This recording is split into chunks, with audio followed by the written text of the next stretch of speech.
தமிழக மக்களால் கேப்டன் அப்படின்னு சொல்லி மரியாதையோடு அழைக்கப்பட்ட கேப்டன் விஜயகாந்த் காலமானார். அவருடைய சினிமா ரசிகர்களுக்கும் அரசியல் ரீதியாக அவரை விரும்பின நபர்களுக்கும் இது மிகுந்த வருத்தத்தை கொடுக்கக்கூடிய ஒரு செய்தி தான். இந்த வீடியோ கேப்டன் விஜயகாந்துக்கான ஒரு ட்ரிபியூட் வீடியோ. எந்த அளவுக்கு அவர் தனித்தன்மையுள்ள ஒரு நபராக இருந்தார், ஒரு சிறந்த நபராக இருந்தார் அப்படின்னு சொல்லி சொல்லக்கூடிய ஒரு வீடியோ. வாங்க வீடியோக்குள்ளே போகலாம். அவருடைய கேப்டன் அப்படிங்கிற அந்த நிக்நேம் அது அவருக்கு 1999 வருஷம் கேப்டன் பிரபாகரன் அப்படிங்கிற ஒரு மிகச்சிறந்த வெற்றி படத்தின் மூலமாக அவருக்கு கிடைச்சது. இந்த படம் ஒரு சாதனை படைத்த படம். அதை பற்றின ஒரு டீட்டெயிலையும் பின்னால் சொல்கிறேன். தமிழ் சினிமாவில் முதல்ல ஆக்ஷன் ஹீரோ அப்படிங்கிற பேரில் ஒரு ஹீரோவாக வலம் வந்தவர் கேப்டன் விஜயகாந்த் மட்டும்தான். எல்லா படங்கள்லையும் ஃபைட் இருக்கும்னாலும் ஃபைட்டுக்காக மட்டுமே ஒரு படத்தை பார்க்க போகிறாங்க அப்படின்னா அது முதல்ல கேப்டன் விஜயகாந்தனுடைய படத்தை தான் மக்கள் பார்க்க போனாங்க. சினிமாவில் வில்லன் அடிக்கும்போது முன்பக்கமாக குனிஞ்சி பின்பக்கமாக திரும்பி காலால் அவர் உதைக்கிற அந்த ஸ்டைல் அவருக்கான யூனிக் ஸ்டைலாக அறியப்பட்டது. கேப்டன் விஜயகாந்த் பல படங்களில் இரட்டை வேடங்கள் பண்ணியிருக்கிறாரு.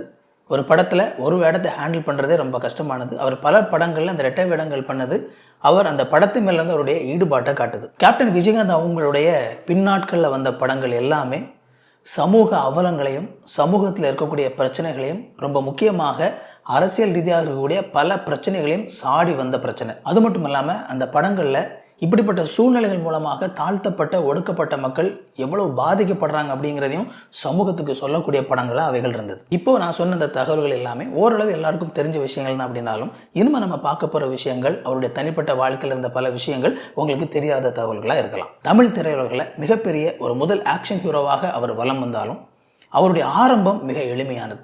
ஒரு சாதாரண குடும்பத்திலிருந்து வந்தவர், பார்ப்பதற்கும் சாதாரணமாக இருக்கக்கூடிய ஒரு நபர். சினிமாவில் முதல் முறையாக ஒரு ஸ்டன்மேனாக தன்னுடைய வேலையை ஆரம்பித்த நபர்.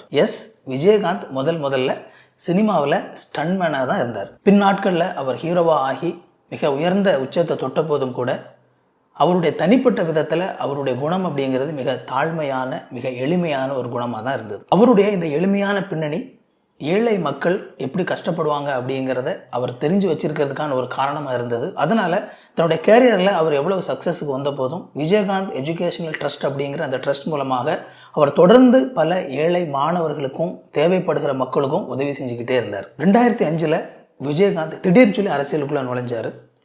எம்ஜிஆருக்கு அப்புறமா திரைத்துறையிலிருந்து ஒரு ஹீரோ அரசியலுக்கு அரசியலில் ஒரு சலசலப்பையும் உண்டாக்கி உண்மையாக கட்சி ஆரம்பித்து எலெக்ஷனில் நின்று மக்களிடத்தில் கணிசமான ஆதரவையும் ஓட்டுகளையும் பெற்று தான் ஆரம்பித்த கட்சிக்கு எம்எல்ஏக்களையும் பெற்று அவரும் ஜெயித்து சட்டசபைக்கு போனார் அப்படின்னா அது இந்த விஜயகாந்த் மட்டும்தான். கேப்டன் விஜயகாந்த் அவங்களுடைய கேரியரில் ரொம்ப முக்கியமான ஒரு விஷயம் என்ன அப்படின்னா நடிகர் சங்க தேர்தல். இந்த நடிகர் சங்க தேர்தலில் நின்று அதில் ஜெயித்து நடிகர் சங்க தேர்தலுடைய தலைவராக மாறி பல நபர்களுக்கு அதன் மூலமாக பல நன்மைகளை செய்தவர் கேப்டன் விஜயகாந்த். சினிமா, சமூக சேவை, அரசியல் இப்படி பல விஷயங்கள் அவருடைய வாழ்க்கையில் இருந்தாலும் எப்பொழுதுமே குடும்பத்துக்கு முக்கியத்துவம் கொடுக்கக்கூடிய ஒரு நபராக விஜயகாந்த் இருந்தார். அவருடைய மனைவி பிரேமலதா, அவருடைய 2 மகன்கள். ஸோ அவருடைய குடும்ப வாழ்க்கை நல்லாவே இருந்தது. திருமணத்துக்கு அப்புறமா பெரிய அளவில் எந்த நடிகைகள் கூடயும் கிசுகிசுக்கப்படாத ஒரு நபராக இருந்தார். அவருடைய மாரல் லைஃப் நல்லாவே இருந்தது. இப்போது விஜயகாந்தோடைய அந்த ஆக்டிங் கேரியரில் உள்ள ஒரு சில ரொம்ப இன்ட்ரெஸ்டிங்கான தகவல்களை பார்க்கலாம். ஒரே படத்தில் அதிகமான ஃபைட் அப்படிங்கிற அந்த ரெக்கார்டை அவருடைய படம் தான் வச்சுருக்குது.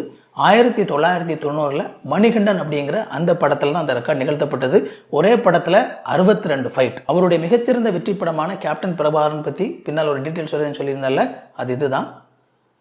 எம்ஜிஆர், சிவாஜி கணேசன், ஜெயலலிதா இதுக்கப்புறமா தன்னுடைய 100வது படத்தில் சில்வர் ஜூப்ளி கொண்டாடின ஒரே ஒரு படம் அப்படின்னா அது கேப்டன் பிரபாகரன் மட்டும்தான்.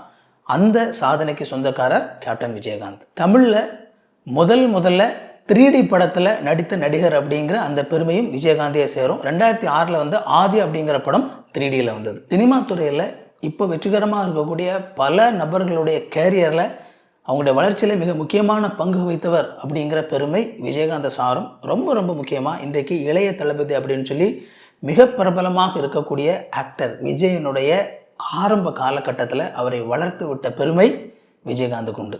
விஜயகாந்த் ஹீரோ ஆகிறதுக்கு முன்னாடி முதல்ல வில்லனாக தன்னுடைய ஆக்டிங் கேரியர் ஆரம்பித்தார். சில நேரங்களில் சில மனிதர்கள் அப்படிங்கிற அந்த படத்தில் தான் முதல்ல விஜயகாந்த் ஒரு வில்லனாக ஆக்ட் பண்ணார். தமிழ் சினிமாவில் கேப்டன் விஜயகாந்தனுடைய ஃபைட் சீன்ஸ் எந்த அளவுக்கு பிரபலம் அப்படிங்கிறது நமக்கு தெரியும். அதுக்கு காரணம் என்ன அப்படின்னா விஜயகாந்த் கரிகாலன் அப்படிங்கிற ஒரு நபர்கிட்ட சண்டை பயிற்சி எடுத்துக்கிட்டார். இந்த கரிகாலன் யார் தெரியுமா? புரூஸ்லினுடைய படங்களில் சண்டை பயிற்சி அமைத்து கொடுத்த ஒரு நபர்கிட்ட இருந்து பயிற்சி எடுத்துக்கொண்ட ஒரு ஆள். அதனால தான் கேப்டன் விஜயகாந்த் அவங்களுடைய படங்களில் இந்த சண்டை பயிற்சிகள் எல்லாமே ரொம்ப தத்துரூபமாக இருந்தது. விஜயகாந்த் அவங்கள பற்றி இன்னொரு இன்ட்ரெஸ்டிங்கான தகவல் சொல்கிறேன். கேப்டன் விஜயகாந்த் அப்படிங்கிற பேரில் மிகச்சிறந்த ஒரு ஆக்ஷன் ஹீரோவாக அவர் வலம் வந்தாலும் அவருக்கு உயரத்தை பார்த்து ஒரு பயம் இருந்தது. இப்படி உயரத்தை பார்த்து பயப்படக்கூடிய அந்த நபர் தான் சந்திரலேகா அப்படிங்கிற படத்தில் தன்னுடைய பயத்தையும் மறைச்சிக்கிட்டு ஹெலிகாப்டர்களில் தொங்கிக்கிட்டே அந்த படத்தில் நடித்தார். விஜயகாந்த் நம்ம எல்லாருக்கும் எப்போவுமே ஒரு ஆக்ஷன் ஹீரோவாக மட்டும்தான் தெரியும். ஆனால் அவர் படங்களில் ஒரு சில பாடல்களையும் பாடியிருக்கிறாரு அப்படின்னு சொல்லி கேட்டால் உங்களுக்கு ஆச்சரியமாக இருக்குதுல்ல. வண்ணத்தமிழ் பாட்டு அப்படிங்கிற ஒரு படத்தில் உள்ள நான் சிரித்தால் அப்படிங்கிற ஒரு பாடல் அவர் பாடினது.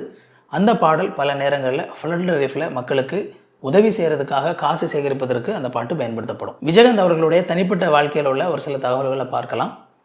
விஜயகாந்த் அவர்கள் சின்ன வயசில் நல்லா படிக்கிற ஒரு ஸ்டூடெண்ட்டாக இருந்தாங்க.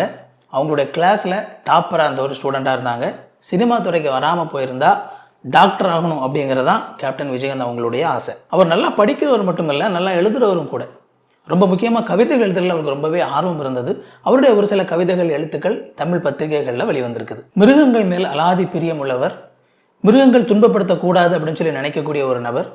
தன்னுடைய ஒரு தோட்டத்தில் மிருகங்களை பாதுகாக்கிறதுக்காக அப்படின்னு சொல்லி ஒரு ஷெல்டர் கூட அவர் அமைச்சிருந்தார். கேப்டன் விஜயகாந்த் அவங்களுடைய அரசியல் பயணத்தை பற்றின ஒரு சில விஷயங்களை பார்க்கலாம். விஜயகாந்த் தன்னுடைய ஆக்டிங் கேரியர் முழுக்கவே பெரிய அளவில் தனக்கு அரசியலில் எந்த ஒரு ஈடுபாடும் இல்லை அப்படின்னே சொல்லிக்கிட்டு இருந்தார். திடீர்னு சொல்லி அரசியல் எனக்கு ஆர்வம் இருக்குன்னு சொல்லி சொன்னவர் அது மட்டும் இல்லை, உடனடியாக அவர் அரசியலையும் குதிச்சார், கட்சியும் ஆரம்பித்தார். அது மக்கள் மத்தியில் ஒரு அதிர்ச்சியையும் ஆச்சரியத்தையும் ஏற்படுத்துச்சு. தமிழ் திரையுலகில் எம்ஜிஆர் மற்றும் ஜெயலலிதாவுக்கு அப்புறமா ஒரு நடிகராக இருந்து அரசியலுக்கு மிகச்சிறந்த ஒரு வெற்றி பெற்றவர் கேப்டன் விஜயகாந்த் மட்டும்தான். மாபெரும் நடிகராக இருந்த செவாலியர் சிவாஜி கணேசன் கூட அரசியலுக்கு அவரால் அரசியலை தாக்கு பிடிக்க முடியாமல் ஒதுங்கிக்கிட்டார்.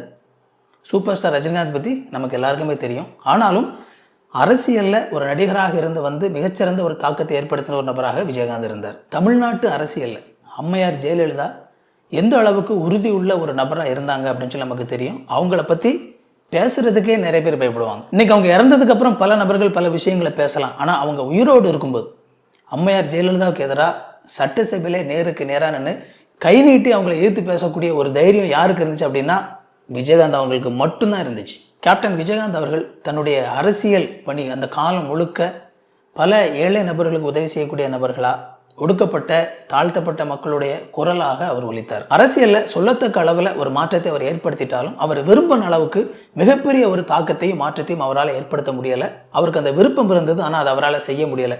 அதற்கான ஒரே ஒரு காரணமாக நான் நினைக்கிறது அவருடைய வாழ்க்கையில் இருந்த ஒரே ஒரு மோசமான கெட்ட பழக்கம், அதிகமாக குடித்தது. தன்னுடைய பின்னாட்களில் அவர் இந்த குடிப்பழக்கத்தை விட்டுட்டாலும் தன்னுடைய தொடக்க காலங்களில் அதிகமாக போதை பழக்கத்துக்கும் குடிப்பழக்கத்துக்கும் அடிமையாக இருந்தார். அதுதான் அவருக்கு அந்த நரம்பு தளர்ச்சி வர்றதுக்கு மிக அடிப்படையான ஒரு காரணமாக இருந்தது.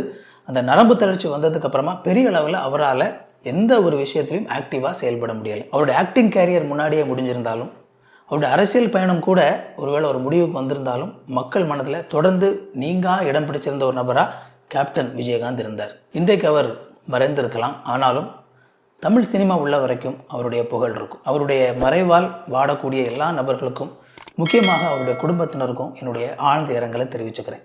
இன்னொரு வீடியோவில் சந்திப்போம் friends. Thank you. God bless you.